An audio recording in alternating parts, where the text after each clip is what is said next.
ఇప్పటి వరకు ఒక సాంగ్ చూసారు, ఒక చిన్న యాక్టివిటీ. పిల్లలు సండే స్కూల్లో ఏం నేర్చుకున్నారో అది ఒక చిన్న యాక్టివిటీ మీ ముందు ఒక 2 నిమిషాలతో కంప్లీట్ చేస్తారు పిల్లలు. దయచేసి అందరూ చూడగలరని మనవి.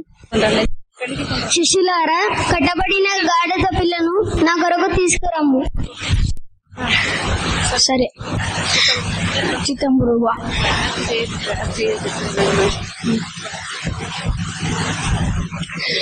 దేవుడు మనకు సింహాన్ని, గుర్రాన్ని, ఏనుగును తీసుకురాకుండా ఈ గాడిద పిల్లని ఎందుకు తీసుకురమ్మన్నాడు దేవుడు? మనకు తెలియదురా, కానీ మన దేవుడు చాలా గొప్ప గొప్ప గొప్ప దేవుడు. ఎప్పుడన్నా ఎవరన్నా దీన స్థితిలో ఉన్నా వాళ్ళనే ఎంచుకుంటాడు, వాళ్ళనే అవకాశం ఇస్తాడు, వాళ్ళనే ఎంచుకుంటాడు. మనము ప్రతిసారి గాడిదతో తిట్టుకుంటాం, గాడిద గాడిద అని. అయినా కూడా ఆ గాడిదనే దేవుడు ఎన్నుకొని దాని మీద ఊరేగిస్తాడు. అవునరా, ఎవరైతే నేను పనికిరాను అని అనుకుంటారో వాళ్ళనే దేవుడు ఎంచుకుంటాడు. అరే, మనం చూసిన గాడిద ఇదేరా.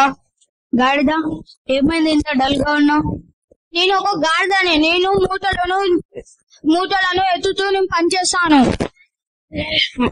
ఈరోజు మా రాజు నిన్ను ఎన్నుకొని నీ మీద ఊరేగించబోతున్నాడు. నువ్వేం భయపడకు. నేను సామంతురాజ్. నేను ఒక గాడిని. నేను మూటలను ఎత్తుతూ ఉంటాను. అయితే నీకు గుడ్ న్యూస్. నీవు నీ బరువును మోసే పనిని తీయవచ్చు, ఎందుకంటే నువ్వు ఒక మంచి పని చేస్తున్నావు. నేను ఒక గాడిని. రాజు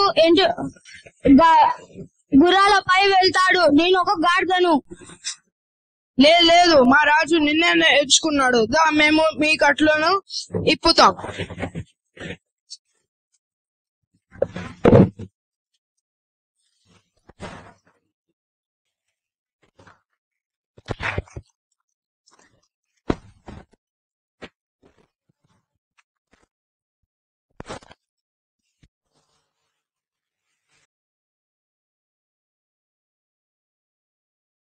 నేను చాలా సంతోషంగా.